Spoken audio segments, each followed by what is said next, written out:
معاشرے میں پھیلنے والے فتنوں کو ہم ایڈریس کرتے رہیں، ان کی نشاندہی کرتے رہیں، تاکہ ہم ان سے خود کو بھی اور اپنے آنے والی نسل کو بھی بچا سکیں۔ آج کی گفتگو میں ہم اسی طرح کے ایک ٹاپک پر بات کریں گے کہ دین اسلام کو درپیش خطرات میں سے ایک خطرہ جو ہے وہ یہ بھی ہے کہ دین محمدیہ صلی اللہ علیہ وآلہ وسلم کو مرضی کے دین کے اندر تبدیل کر دیا جائے۔ مرضی کا دین کیا ہے؟ مغلیہ بادشاہوں سے جہاں بہت سی غلطیاں ہوئیں، وہاں ایک غلطی یہ بھی ہوئی کہ بادشاہ اکبر کے دور میں اس نے ایک دین الہی کے نام سے ایک نئی جلا دین کو بخشنے کی جو ہے وہ ٹھانی۔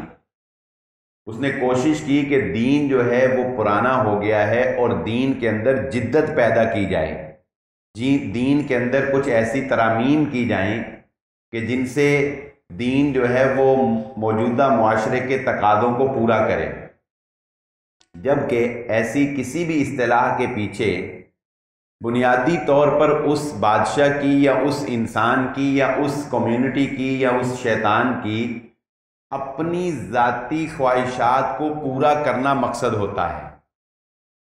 مثال کے طور پہ چونکہ اس نے بغیر مذہب دین کو تبدیل کروائے بہت سی ہندو عورتوں سے شادیاں کی تھیں، ان ہندو عورتوں سے شادیوں کی وجہ سے اس کے دل میں ہندوؤں کے بارے میں ایک نرم گوشہ بہرحال موجود تھا، اور اسی طرح وہ بہت سی ایسی مراعات چاہتا تھا، لیکن وہ ایک ہندو نہیں بلکہ ایک مسلمان بادشاہ تھا۔ اب کیا کرے؟ اسلام میں رہنا بھی ہے، نام بھی مسلمانوں والا ہے، خاندان بھی مسلمان ہے، سلطنت بھی مسلمانوں کی ہے۔ اب مسلمان رہتے ہوئے اپنی خواہشات کو کیسے پورا کیا جائے؟ تو اس کا حل اس نے پھر یہی نکالا کہ بجائے اس کے کہ ہم ہندو لڑکی سے شادیاں کریں یا ہم شراب نوشی کریں یا ہم اور طرح کی محافل جو ہے ان کا انعقاد کریں اور ہم اپنے اوپر یہ الزام عائد کروائیں کہ ہم گناہ کر رہے ہیں، کیوں نہ ان چیزوں کو عین اسلام بنا دیا جائے۔ یہ چیزیں جب اسلام بن جائیں گی تو پھر ہم ان چیزوں کو اختیار کریں گے، کوئی ہمیں ٹوکنے والا، کوئی ہمیں روکنے والا تو نہیں ہوگا۔ لیکن مجدد الفسانی رحمہ اللہ تعالی جو اس کے سامنے ڈٹ گئے، گردن نہ جھکی جس کی جہانگیر کے آگے، یہ اقبال نے ان کی ایک تصویر کشی کی ہے۔ یہ بھی ایک بڑا زبردست واقعہ ہے، یہ بھی چلتے سن لیں کہ اس کے دربار میں، یعنی اس وقت جہانگیر کے دربار میں یہ ایک ریت تھی کہ جو کوئی بھی بادشاہ کے ملنے کے لیے آتا تھا وہ بادشاہ کو جھک کر سلام کیا کرتا تھا، جھکا جاتا تھا۔ تو جب ان کو بلایا گیا، احمد سرہندی جن کا نام تھا، مجدد الفسانی ان کو کہا جاتا ہے، تو جب ان کو بلایا گیا تو انہوں نے بادشاہ کے دربار میں جھکنے سے انکار کر دیا۔ تو جو درباری ملا ہوتے ہیں نا، معذرت سے یہ لفظ یوز کرنا پڑ رہا ہے لیکن یہ ہوتے ہیں، اب کیا کریں، ایسے دیندار لوگ جو دین کا لبادہ پہنے ہوئے ہوتے ہیں، ہمیشہ سے وہ بادشاہوں کو خوش کرنے کے لیے دین بدلتے رہے، ایسے فتوے دیتے رہے ہیں جن سے بادشاہ خوش ہو جائے۔ تو درباری جو دیندار تھے، درباری ملا جنہیں کہا جاتا ہے، انہوں نے بادشاہ کو ابھارا کہ یہ تو گستاخ ہے، یہ آپ کا ادب نہیں کرتا، احترام نہیں کرتا۔ تو بادشاہ نے ان کو دو ٹوک یہ کہا کہ آپ نے ہمارے دربار کے آداب کو ملحوظ خاطر نہیں رکھا۔ تو انہوں نے کہا کہ یہ گردن دین اسلام میں اگر جھکانے کا کسی کو حق ہے تو وہ صرف اللہ کی ذات ہے۔ یہ گردن نہ جھکی جس کی جہانگیر کے، یہ گردن بادشاہ کے آگے جھک سکتی نہیں۔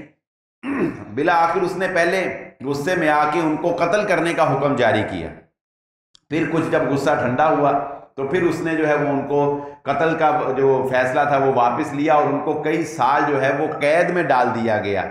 بہرحال پھر بالآخر وہ وقت بھی آیا کہ جب ان کو قید سے نکلوا کر دوبارہ مشیر خاص رکھ لیا گیا، اور اس کے ولی عہد نے پھر انہی کے ذریعے سے سلطنت کے امور جو ہے وہ دوبارہ چلانے شروع کیے، ان کی مشاورت کے ذریعے سے۔ اللہ رب العزت نے پھر دلوں کو جو ہے وہ دوبارہ اسلام کی طرف ان کو نرم جو ہے وہ کر دیا۔ لیکن اس سارے واقعے کو بتانے کا مقصد کیا ہے کہ ہمیشہ سے یہ کوشش کی جاتی رہی ہے۔ امام احمد ابن مالک رحمہ اللہ کا واقعہ بھی آپ نے سنا ہوگا، اس وقت بھی بادشاہ کیا چاہتا تھا۔ اب دیکھیں نا، ایک ہوتا ہے کہ آپ سود کھا رہے ہیں اور آپ کے دل میں یہ کھٹکا ہے کہ میں سود کھا رہا ہوں، میں سود کھا رہا ہوں، یہ آپ کو چین نہیں لینے دیتی یہ چیز۔ اور اگر آپ کو کوئی مولوی صاحب فتویٰ دے دیں کہ تم سود نہیں کھا رہے، تم عین حلال کھا رہے ہو، تو اب یہ کھٹکا کافی حد تک کمزور پڑ جائے گا۔ آپ کھا تو سود رہے ہوں گے، لیکن چونکہ آپ کو کسی عالم کا یا کسی مولوی صاحب کا فتویٰ مل گیا ہے، تو فلہذا آپ اب اپنے آپ کو مطمئن کر لیں گے کہ نہیں، میں نے چونکہ فتویٰ لے لیا ہے، لہذا وہ جانے اور اللہ جانے، میں تو اب حلال کھا رہا ہوں۔ تو یہ چیز اپنے آپ کو سیٹسفائی کرنے کے لیے بڑی ضروری ہوتی ہے۔ اس لیے وگرنہ بادشاہ جو کرتے ہیں ان کو کوئی روک سکتا ہے؟ بادشاہ نے کسی عورت سے شادی کرنا چاہی، جبرن اس کو طلاق دلوا دی۔ اب اگر بادشاہ اس سے شادی کر لیتا تو کوئی روک سکتا تھا؟ روک تو کوئی نہیں سکتا تھا نا، طاقت کے زور پہ ہی سارے کام ہوتے ہیں۔ لیکن اب بادشاہ لوگوں کی چیم گوئیوں کا کیا کرے اور اس دل کا کیا کرے، کیونکہ وہ ایک مسلمان ہے اور مسلمانوں کا حکمران ہے۔ چنانچہ اب وہ چاہتا ہے کہ امام احمد ابن حنبل کسی طرح امام مالک کسی طرح یہ فتویٰ دے دیں کہ جبر سے طلاق ہو جاتی ہے، گن پوائنٹ پہ جبری طلاق ہو جائے۔ امام مالک سے وہ اب امام مالک کو وہ کوڑے لگوا رہا ہے، امام مالک کو جو ہے وہ گدھے کے اوپر بٹھا کے جو ہے وہ رسوا کرنے کی کوشش کر رہا ہے، مال دینے کی کوشش کر رہا ہے۔ کیوں؟ کہ فتویٰ مل جائے کسی طرح کہ جبر سے طلاق عین اسلام ہے، لیکن فتویٰ نہیں ملا۔ یہی خلق قرآن میں امام احمد ابن حنبل کے ساتھ ہوا۔ تو اب اس وقت دور حاضر میں بھی یہی پیٹرن یوز کیا جائے گا آپ کی آنے والی نسلوں کے ساتھ، اور وہ کیا کہ دھیرے دھیرے انہیں یہ باور کروایا جائے گا کہ مسلمان رہو، ہم تمہیں تمہارا دین، یہ نہیں کہتے کہ تم یہودی ہو جاؤ، تم ہندو ہو جاؤ یا تم عیسائی، تم مسلمان ہی رہو، لیکن مسلمان رہتے ہوئے ہم تمہیں یہ کہتے ہیں کہ تم اس بات کو جائز مانو کہ مسلمان رہتے ہوئے ایک لڑکا دوسرے لڑکے کے ساتھ گزارا کر سکتا ہے، شادی کر سکتا ہے، ایک خاتون دوسری خاتون کے ساتھ جو ہے وہ شادی کر سکتی ہے۔ اور اس کے اوپر کبھی وہ ٹرانسجینڈر ایکٹ کے ذریعے سے راہ ہموار کرنے کی کوشش کرتے ہیں۔ پھر پچھلے دنوں جوائے لینڈ کے نام سے وہ فلم جو ہے وہ لانچ کرنے کی کوشش کی گئی، اس کے خلاف احتجاج سے آپ کیا کر لیں گے مجھے بتائیے؟ میں یہ نہیں کہہ رہا کہ اس کو لانچ ہونا چاہیے، مگر مجھے بتائیے زیادہ سے زیادہ جوائے لینڈ کے احتجاج پہ میں اور آپ ہم یہ کر سکتے ہیں کہ پاکستان کے سینما گھروں میں وہ نہ چلے، یا پاکستان کے ٹی وی چینل جو ہیں، جو انٹرٹینمنٹ چینل ہیں، وہ ان کے اوپر وہ فلم نہ چلے، یہی ہم احتجاج کر سکتے ہیں نا۔ لیکن نیٹ فلکس سے اس فلم کو چلنے سے ہم نہیں روک سکتے، یوٹیوب کے اوپر اس فلم کو چلانے سے ہم نہیں روک سکتے۔ اور جس چیز کا چرچا ہو جاتا ہے، یہ بات ذہن نشین رکھ لیں، جس چیز کا چرچا ہو جاتا ہے وہ چیز انسان کے اندر تجسس پیدا کر دیتی ہے، پھر بہت سے وہ لوگ بھی اس کو دیکھتے ہیں جنہوں نے نہیں دیکھنا ہوتا، جنہوں نے نہیں سوچا، لیکن وہ بھی کہتے ہیں کہ دیکھیں تو کیا۔ یعنی یہ ایسا سیلاب ہے، یہ ایسا انجیکشن ہے جو آپ کی نسلوں کو لگنا ہی لگنا ہے۔ یہ نہ سوچیں کہ آپ کا بچہ اب جو ہے آپ اس کو چار دیواری کے اندر قید کر لیں گے، نہیں، اس نے وہ دیکھ لینی ہے کسی نہ کسی طرح۔ اب یہ آگے آپ کا کمال ہے کہ آپ اس کو حضرت لوط علیہ السلام کی قوم کا حال سنا کے، ڈرا کے، خوف زدہ کر کے، اللہ کے عذاب سے ڈرا کے، فطرت کے خلاف عمل سے ڈرا کے اس کے ایمان کو بچا پاتے ہیں یا نہیں بچا پاتے، یہ اب آپ کا کمال ہے۔ دشمن کا وار لگنا ہی لگنا ہے، یہ نہ سمجھے کہ آپ دشمن کا وار روک لیں گے، اب وہ ایک دفعہ اس تیر اس کو آ کے لگے گا، ہاں اس کے بعد آپ نے اس کی سیفٹی کے لیے کتنے انتظامات کیے ہیں یہ ایک الگ میٹر ہے۔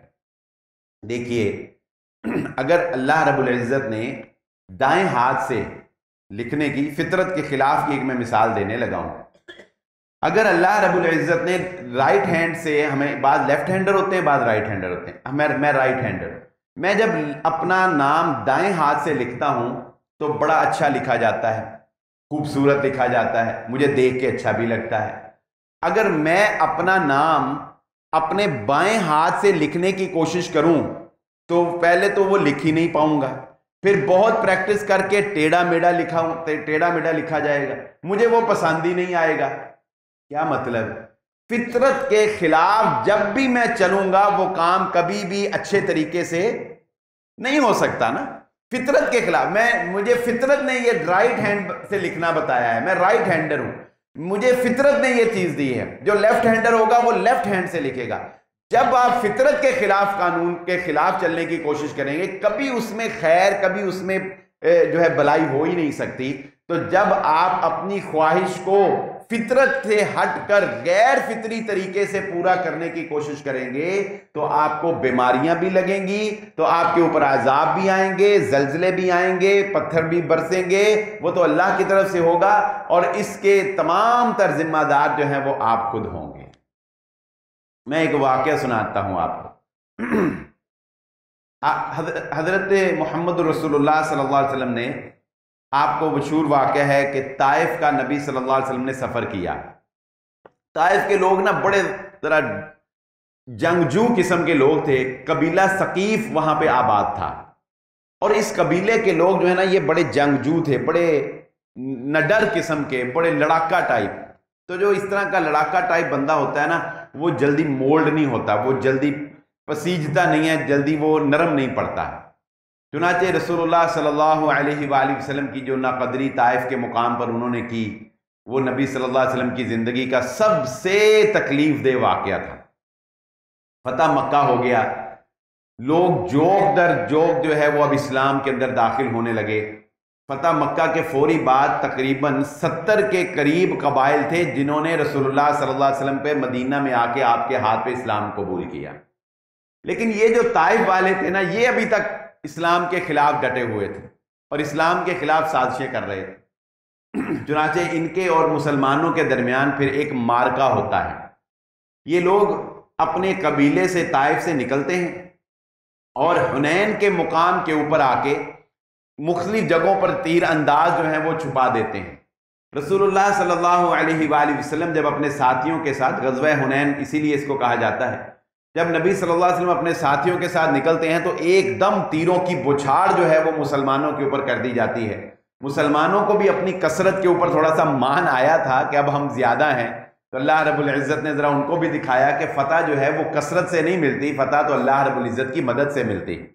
ایک دفعہ مسلمانوں کے پاؤں لڑکھڑا گئے، لیکن پھر دوبارہ پاؤں جمے اور مسلمانوں نے جو ہے وہ ان کو پیچھے دھکیلا۔ یہ لوگ پھر بھاگ کے طائف چلے گئے، اور طائف میں انہوں نے ایک بہت بڑا قلعہ، پہلے اسی طرح شہر بنائے جاتے تھے کہ ان کو قلعہ نما جو ہے وہ کر لیا جاتا تھا تاکہ باہر سے کوئی اندر نہ آ سکے، تو قلعہ بنایا ہوا تھا انہوں نے، اس میں ان سب نے پناہ لے لی۔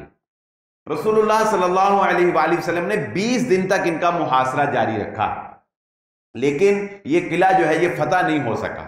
اس کا طریقہ یہ ہوتا تھا کہ باہر سے دروازے کو توڑنے کی کوشش کی جاتی تھی، اندر جانے کی کوشش کی جاتی تھی، رسد جو ہے وہ روکی جاتی تھی، لیکن بہرحال ان کے پاس کچھ انتظامات زیادہ تھے، مسلمانوں کا لشکر بڑا تھا۔ چنانچہ رسول اللہ صلی اللہ علیہ وآلہ وسلم نے یہی بہتر فیصلہ سمجھا کہ یہ اوپر سے تیر برساتے تھے، اس سے مسلمانوں کی شہادتیں بہت زیادہ ہو رہی تھیں، تو نبی صلی اللہ علیہ وسلم نے یہی بہتر سمجھا کہ اس وقت ان کو چھوڑ دیا جائے اور دوبارہ کبھی جو ہے وہ اس کی سرکوبی کے لیے نکلا جائے۔ چنانچہ 20 دن کے محاصرے کے بعد رسول اللہ صلی اللہ علیہ وسلم نے محاصرہ ختم کر دیا، لیکن ان کو ایک دفعہ پتہ لگ گیا کہ مسلمانوں کی کوئی قوت ہے، مقابلہ کرنا مشکل ہے۔ جب اللہ کے نبی صلی اللہ علیہ وسلم مدینہ آئے، مسلمانوں کا کافی نقصان ہو چکا تھا، تو صحابہ نے کہا اللہ کے نبی صلی اللہ علیہ وسلم بنو ثقیف کے لیے بد دعا کریں، اتنا نقصان انہوں نے ہمیں پہنچایا ہے، ان کے لیے بد دعا کریں۔ اب یہاں سے بھی آپ ذرا اندازہ لگائیے کہ اللہ کے نبی صلی اللہ علیہ وآلہ وسلم کی شفقت، آپ کی محبت اور دین کے اوپر نرم دلی وہ اس درجے کی تھی کہ وہ قبیلہ جس نے کہ سب سے زیادہ تکلیف نبی صلی اللہ علیہ وسلم کو پہنچائی، اور صحابہ تنگ آ کے کہہ رہے ہیں کہ اللہ کے نبی صلی اللہ علیہ وسلم کے لیے بد دعا کریں، لیکن نبی صلی اللہ علیہ وآلہ وسلم نے صحابہ کے کہنے پر ہاتھ اٹھائے اور ہاتھ اٹھا کے کیا کہا ہے، اللہ قبیلہ ثقیف والوں کو ہدایت عطا فرما اور ان کو میرے پاس بھیج دے۔ یہ دعا نبی صلی اللہ علیہ وسلم کا کرنا تھا کہ کچھ دنوں کے بعد ثقیف والوں نے باہمی مشاورت کی اور انہوں نے یہ طے پایا کہ ہم مذاکرات کے لیے ایک وفد جو ہے وہ رسول اللہ صلی اللہ علیہ وآلہ وسلم کے پاس مدینہ بھیجیں گے۔ چنانچہ ایک وفد آ گیا۔ اب اس وفد کی نبی صلی اللہ علیہ وسلم سے مذاکرات، ظاہر ہے کہ مذاکرات ایک ہی نشست میں تو نہیں پورے ہو جاتے، آج ہوئے پھر کل ہوئے پھر پرسوں ہوئے، یہ جو دھرنے اور احتجاج ہوتے ہیں تو حکومت سے مذاکرات ہوتے ہیں نا، 4-5 ٹینیور میں جا کے بات کہیں سرے لگتی ہے۔ تو اسی طرح ہوا، پہلے مذاکرات ہوئے، نبی صلی اللہ علیہ وسلم نے اسلام کے بارے میں بتایا، کچھ انہوں نے سنا، کچھ اپنے تحفظات۔ اللہ کے نبی صلی اللہ علیہ وسلم روزانہ جا کے شام کو ان کو اسلام کے بارے میں دعوت دیتے تھے، اسلام کے بارے میں ان کو تبلیغ کرتے تھے۔ نتیجہ یہ پایا کہ اب مذاکرات شروع ہوتے ہیں۔ یہاں سے میری وہ بات جس کے لیے میں نے یہ پورا واقعہ آپ کو سنایا ہے نا، یہاں سے ہماری وہ بات شروع ہوتی۔ وہ کہتے ہیں کہ اللہ کے نبی صلی اللہ علیہ وسلم ہم اسلام قبول کرنے کے لیے تیار ہیں، مسلمان ہوتے ہیں، لیکن اسلام قبول کریں گے کچھ شرائط کے ساتھ۔ اللہ کے نبی صلی اللہ علیہ وآلہ وسلم نے کہا بھی بتاؤ کیا شرائط ہے؟ نمبر 1، ہم لوگوں کو زنا کرنے کی اجازت دی جائے۔ ہم مسلمان ہو جائیں گے، ہم لا الہ الا اللہ محمد الرسول اللہ پڑھ لیں گے صلی اللہ علیہ وسلم، لیکن ہم لوگوں سے یہ والا کام نہیں چھوڑا جاتا، ہمیں اس کی اجازت دی جائے۔ رسول اللہ صلی اللہ علیہ وآلہ وسلم نے فرمایا نو کمپرومائز، لا تقربوا الزنا الزانیۃ والزانی فاجلدوا کل واحد منہما 100 جلدہ۔ قرآن کا واضح حکم، زنا کی کوئی گنجائش نہیں، اسلام قبول کرنا ہے کرو، نہیں کرنا نہ کرو۔ یہ نہیں ہو سکتا کہ مسلمان بھی رہو اور زنا کی بھی اجازت ہو، ایسے نہیں ہو سکتا۔ نمبر 2، انہوں نے کہا اچھا چلیں یہ آپ نے نہیں مانا۔ نمبر 2، چلے ہماری یہ بات مان لیں کہ ہماری معیشت کا گہرا انحصار جو ہے وہ 2 چیزوں کے اوپر ہے۔ کس چیز؟ ایک انہوں نے کہا کہ ہماری معیشت کھڑی ہے سود کے اوپر، اور دوسرا ہمارے علاقے میں شراب کی کشیدکاری جو ہے وہ سب سے زیادہ ہوتی ہے۔ چلیں آپ نے ہماری پہلی بات نہیں مانی، ہمیں ان 2 چیزوں کی اجازت دی جائے کہ ہمیں سود کے لیے اور شراب کے لیے جو ہے وہ ہمیں اجازت دی جائے۔ رسول اللہ صلی اللہ علیہ وسلم نے پھر وہی بات فرمائی، قرآن کا اٹل فیصلہ، سود حرام شراب حرام، اسلام قبول کرنا کرو، نہیں کرنا نہ کرو، یہ دونوں اجازت ہیں۔ چوتھی شرط یہ بھی نہیں مانی۔ چوتھی شرط انہوں نے کہا پھر اللہ کے نبی صلی اللہ علیہ وسلم چلے چوتھی بات ہماری مان لیں۔ وہ کیا جی؟ انہوں نے کہا کہ ہم لات کی پوجا کرتے ہیں، ہم لات عزا منات یہ بت تھے نا، انہوں نے کہا ہم لات کی پوجا کرتے ہیں، تو لات کا جو معبد ہے، جو اس کا ایک معبد بنایا ہوا ہے جہاں ہم اس کی عبادت کرتے ہیں، 3 سال کے لیے اس معبد کو توڑا نہ جائے، 3 سال تک لات جو ہے اس کے معبد کو قائم رہنے دیا جائے، 3 سال بعد توڑ دیجئے گا۔ اب اس میں ریلیکسیشن مل سکتی تھی نا، ہم اگر ہوتے تو ہم کہتے کہ کوئی بات نہیں، ٹھیک ہے، 3 سال کے لیے حکومت نے سپریم کورٹ سے اجازت لے لی ہے کہ سود جو ہے وہ 3 سال 10 سال 20 سال کے لیے استعمال کی اجازت دی جائے، تو لیکن رسول اللہ صلی اللہ علیہ وسلم نے فرمایا 1 دن کی بھی اجازت نہیں۔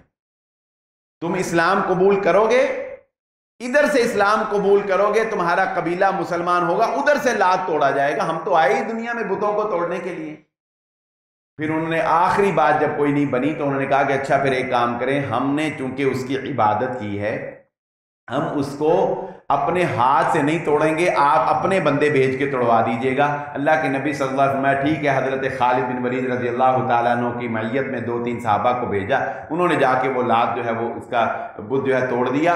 اس طرح کی کوئی شرط رسول اللہ صلی اللہ علیہ وسلم نے ان کی نہیں مانی، پھر بھی وہ اسلام لے آئے، اسلام قبول کیا، پورے دین کو انہوں نے اختیار کیا، تب ان کا دین مانا گیا، وگرنہ ان کا دین نہیں مانا گیا۔ لیکن ہمارا دین کیسا ہے؟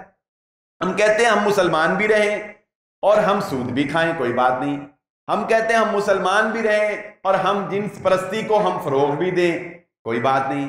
ہم کہتے ہیں کہ ہم مسلمان بھی رہیں اور ہم نمازیں بھی نہ پڑھیں، جبکہ رسول اللہ صلی اللہ علیہ وآلہ وسلم نے کافر اور مسلمان کے درمیان فرق کرنے والی چیز جس کو قرار دیا ہے وہ نماز ہے، لیکن ہم کہتے ہیں کہ نہیں، نماز بھی نہ پڑھیں اور ہم مسلمان بھی رہیں، ہم روزے بھی نہ رکھیں، ہم مسلمان بھی رہیں۔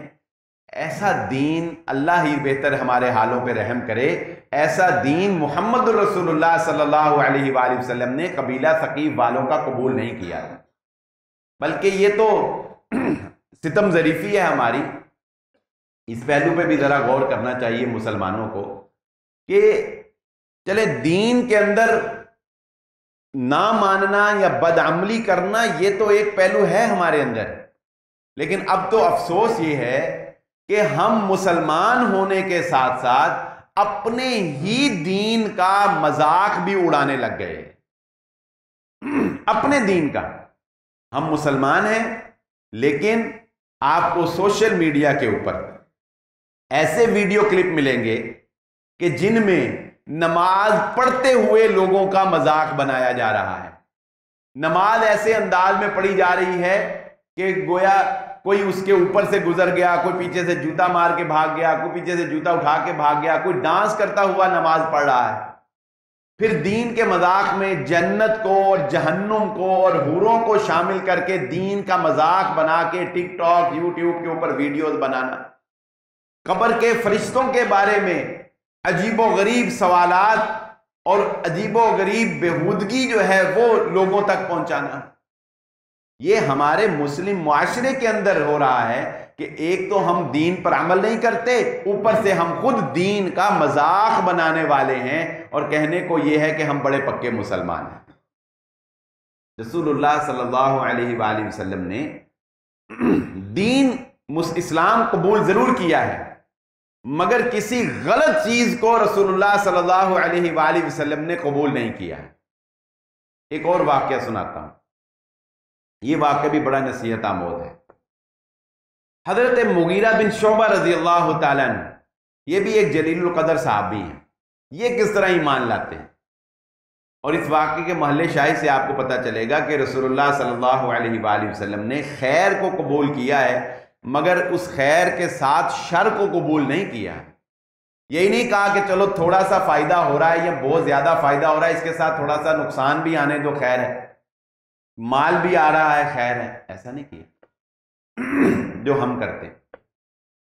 حضرت مغیرہ بن شعبہ رضی اللہ تعالیٰ عنہ فرماتے ہیں کہ میں اسلام کے اتنا خلاف تھا کہ میں نے یہ سوچا تھا کہ میرے قبیلے والے مسلمان ہو بھی گئے نا تو میں نے نہیں اسلام ماننا۔ کہتے ہیں پھر اللہ کو کیا منظور ہوا کہ ہمارے علاقے کے لوگوں نے مصر کے بادشاہ کے ساتھ تجارتی تعلقات کو بحال کرنے کے لیے یا فروغ دینے کے لیے ایک ملاقات جو ہے اس کا ارینج کیا۔ 12 آدمیوں کا وفد اور 13واں میں تھا، ہم گئے۔ وہ 12 افراد جو ہیں وہ بنو مالک قبیلے سے تعلق رکھتے تھے، اور حضرت مغیرہ بن شعبہ رضی اللہ تعالیٰ عنہ واحد تھے کہ یہ کسی اور قبیلے کے فرد تھے، یہ بنو مالک کے ایک فرد کے ساتھ بھی ان کا جو ہے وہ معانقہ نہیں تھا، یہ گویا کہ ایک الگ سے ایک کمیونٹی کے بندے تھے جو ان کے ساتھ جا رہے تھے۔ وہ کہتے ہیں میں نے عروہ بن مسعود الثقفی جو ان کے چچا تھے، میں نے اپنے چچا سے مشورہ کیا میں ان کے ساتھ جاؤں کہ نہ جاؤں، تو وہ کہنے لگے کہ بیٹا تیرے قبیلے کا کوئی بندہ نہیں ہے، تو نہ جا، تیری کمیونٹی نہیں ہے، تیرا ان کے ساتھ مائنڈ جو ہے وہ میچ نہیں کرے گا۔ ہمیشہ انسان کو سفر اپنے جیسے لوگوں کے ساتھ کرنا چاہیے، وگرنہ انسان تکلیف کا جو ہے وہ سامنا کرتا ہے۔ خیر کہتے ہیں میں نے اپنے چچا کی بات نہیں مانی، میں کہا نہیں امی مارتا ہے، میں چلا گیا۔ کہتے ہیں اب جب وہاں گئے تو بادشاہ کو انہوں نے تحائف دیے، بادشاہ نے ان کو تحائف دیے، انہوں نے پروٹوکول لیا، مجھے انہوں نے جو ہے وہ سائیڈ پہ لگائے رکھا، نہ میرا وہاں کوئی پروٹوکول، نہ میرا وہاں کوئی نام آئے، بادشاہ کے سامنے بنو مالک کہتے ہیں مجھے، اور پھر انہوں نے تحائف خریدے، پھر انہوں نے واپس جا کے اپنے قبیلے میں اپنی ناموری اپنے چرچے کرنے تھے۔ کہتے ہیں اس بات نے مجھے بہت زیادہ ذہنی طور پر ٹارچر کر دیا۔ میں نے کہا نہیں یہ تو میری بہت بےزتی ہوئی، اور اب مجھے قبیلے میں جا کے جب یہ سارے اپنی تعریفیں کریں گے میں کیا سناؤں گا۔ مجھے بادشاہ نے کوئی خاص تحفہ بھی نہیں دیا تھا۔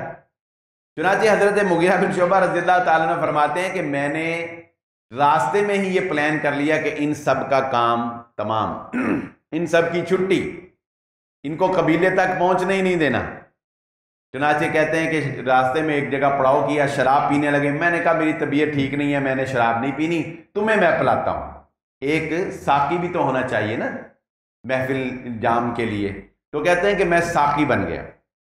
میں نے بغیر مکس کیے، بغیر پانی ڈالے ان کو خالص شراب پلانی شروع کر دی، اور پلا پلا پلا پلا ہوتا ہے نا، پیلا یار میرے کہنتے ایک گلاس پیلا ہے، تم میرے کہنتے۔ ہم بہت سی بد پرہیزیاں اس وجہ سے ہم کر لیتے ہیں کہ تیرے میرے کہنے پہ ہی اگلا بندہ کہہ رہا ہے یار مینوں شوگر ہو، کہتے چل کوئی نہیں بسم اللہ کر کے پیلا، کوئی گل نہیں، 2 ٹیکے بند لا لیں اور ذرا انسولین بدا کے لا لیں ہیں، اور رات کو بیچارے کو نیند نہیں آتی، محبت میں اس کو مٹھائی کھلا کے چھوڑ دیں، یا انہوں بوتل پلا کے ہی چھڑنی ہے، گلا بے شک اس کا خراب ہو جائے پر کہنا نہیں نہیں نہیں تو ہن بوتل پی کے ہی جا رہا ہے۔ ایسے کام محبت میں ہم کرتے ہیں نا۔ تو انہوں نے کہا میں نے بھی پھر محبت میں نا ان کو شراب پلائی، کھلائے، بے ہوش ہو گئے سارے، 12 کے 12 کو قتل کر حضرت مغیرہ بن شعبہ رضی اللہ تعالیٰ۔ کہتے ہیں کہ اب میں سوچوں کہ میں اپنے قبیلے میں جاؤں یا میں کہاں جاؤں۔ چنانچہ کہتے ہیں کہ بس پھر اس وقت خیال آیا کہ اتنا بڑا گناہ، اتنی بڑی غلطی مجھ سے ہو گئی ہے، کوشش کرتا ہوں مدینے جاتا ہوں کہ شاید وہاں پر مجھے کوئی پناہ کا راستہ مل جائے۔ چنانچہ حضرت مغیرہ بن شعبہ رضی اللہ تعالیٰ فرماتے ہیں کہ میں مدینے گیا، حضرت ابوبکر صدیق رضی اللہ تعالیٰ نے مجھے دیکھتے ہی پہچان لیا اور مجھے کہا مغیرہ تو اپنے فلاں بنو مالک کے 12 آدمیوں کے ساتھ گیا تھا، وہ کہاں گئے؟ حضرت مغیرہ بن شعبہ رضی اللہ تعالیٰ نے فرماتے ہیں کہ میں نے کوئی جھوٹ نہیں بولا، میں نے ان کو سچ بتایا کہ ان 12 کے 12 کو میں نے قتل کر دیا، اور یہ سارا مال و متاع، یہ مال غنیمت جو ہے وہ اکٹھا کر کے میں لے آیا ہوں، مجھے رسول اللہ صلی اللہ علیہ وسلم کے پاس لے جاؤ، میں اسلام قبول کرنا چاہتا ہوں۔ اللہ کے نبی صلی اللہ علیہ وسلم کے پاس آ کے سارا واقعہ بیان کیا۔ اب جو بات میرے اور آپ کے سمجھنے والی ہے وہ یہ ہے، واقعہ تو پورا سننا پڑتا ہے پھر ہی بات سمجھ آتی ہے نا۔ یہ ان کا سارا مال و متاع ہے، میں اسلام قبول کرنا چاہتا ہوں، لہذا یہ سارا مال آپ رکھ لیں اور میرا اسلام قبول کر لیں۔ رسول اللہ صلی اللہ علیہ وسلم نے فرمایا مغیرہ اسلام قبول کرنے سے ہم تجھے نہیں روک سکتے، لا الہ الا اللہ محمد رسول اللہ پڑھ سچے دل کے ساتھ، اور انہوں نے سچے دل سے پڑھا اور بعد میں جنگوں کے اندر بھی شریک ہوئے، بڑے کارہائے نمایاں سر انجام دیے، صلح حدیبیہ میں بھی شریک ہوئے۔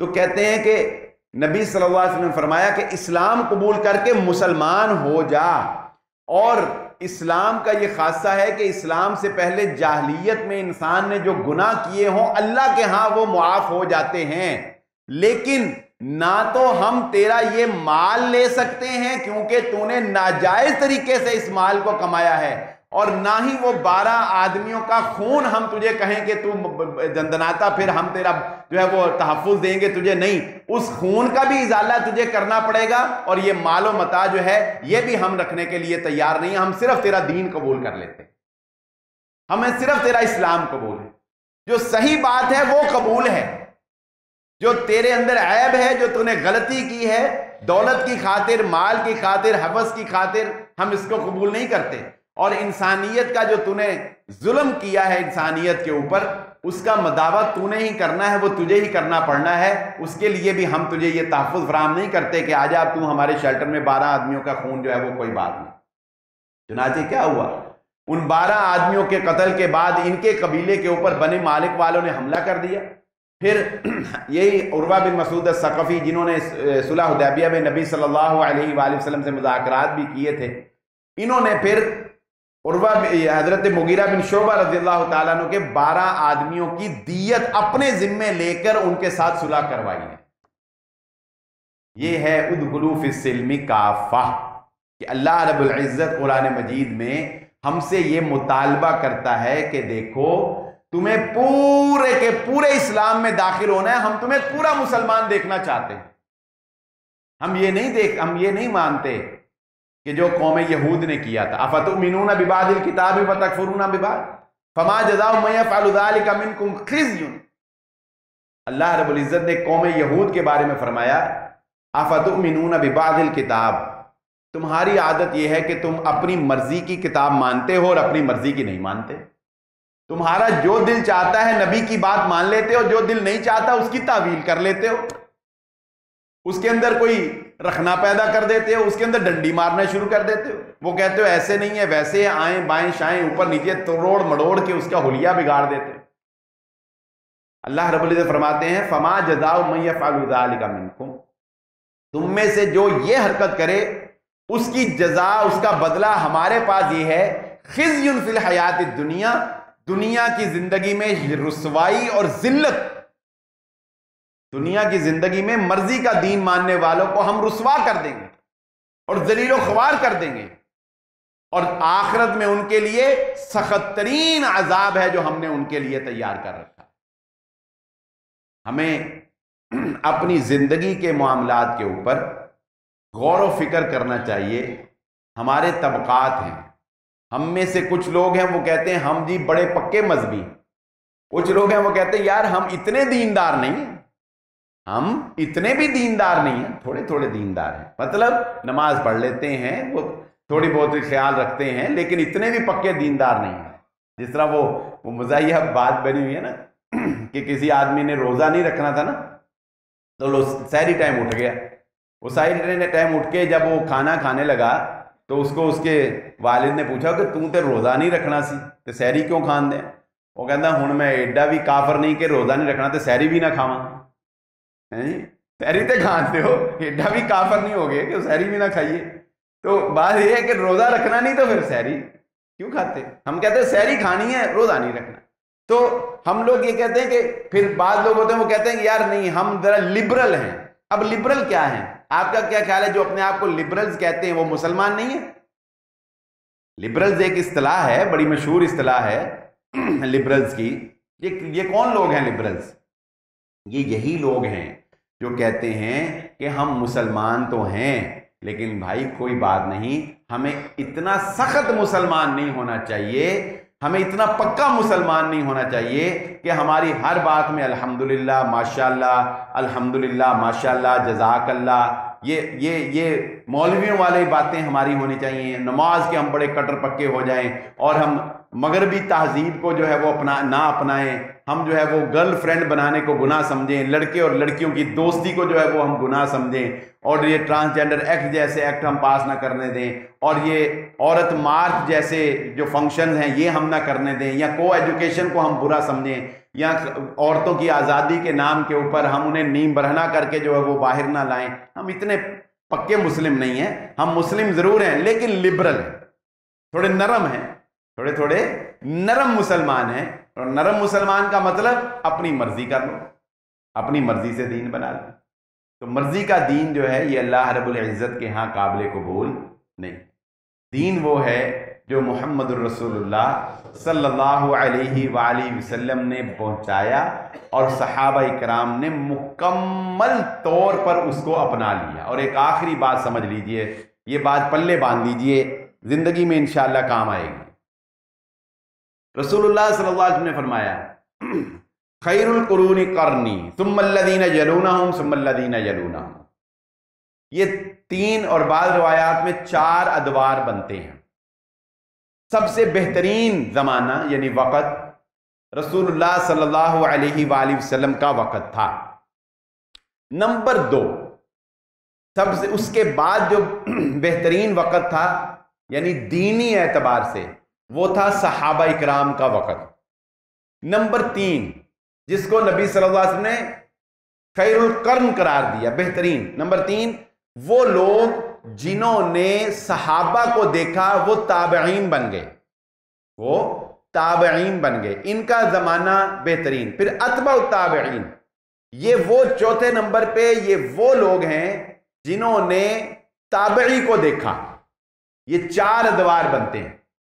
سب سے پہلا رسول اللہ صلی اللہ علیہ وسلم کا دور, دوسرا صحابہ کا دور, تیسرا تابعین کا دور, اور چوتھا تبع تابعین کا دور, اور بعد میں 5واں بھی شامل کیا ہے یعنی جنہوں نے تبع تابعین کو دیکھا.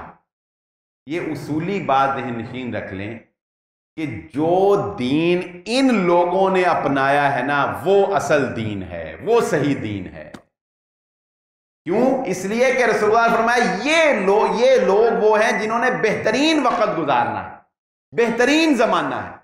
اگر آپ دین کے اندر دیکھنا چاہتے ہیں کہ کون سی چیز نئی ہے، کون سی پرانی ہے، کیسے اس آیت کا کیا مفہوم ہے، اس حدیث کے اوپر کیسے عمل کیا جائے گا، تو کسی اور کو دیکھنے کی ضرورت نہیں۔ یہ 4 سے 5 ادوار کے علماء محدثین کو آپ دیکھ لیں، صحابہ کو دیکھ لیں، جو دین ان کا تھا وہ پرفیکٹ دین تھا، وہ سب سے بہترین دین۔ آپ دین کے اندر ہر قسم کے اضافے سے، آپ دین کے اندر ہر طرح کے بدعات سے، خرافات سے، لبرلزم سے، روشن خیالی سے، سیکولرزم سے، دین میں نرمی پیدا کرنے سے، ٹرانسجنڈر ایکٹ سے، یہ اور اس طرح کے دیگر جتنے بھی خرافات ہیں ان سے آپ بچ جائیں گے۔ صرف اس ایک اصول کو جو ہے وہ اگر آپ فالو کر لیں۔ اللہ رب العزت سے دعا ہے اللہ تعالیٰ مجھے اور آپ کو صحیح دین کو سمجھ کر اس کے اوپر عمل کرنے کی توفیق عطا فرمائے۔ وآخر دعوانا الحمدللہ رب العالمین۔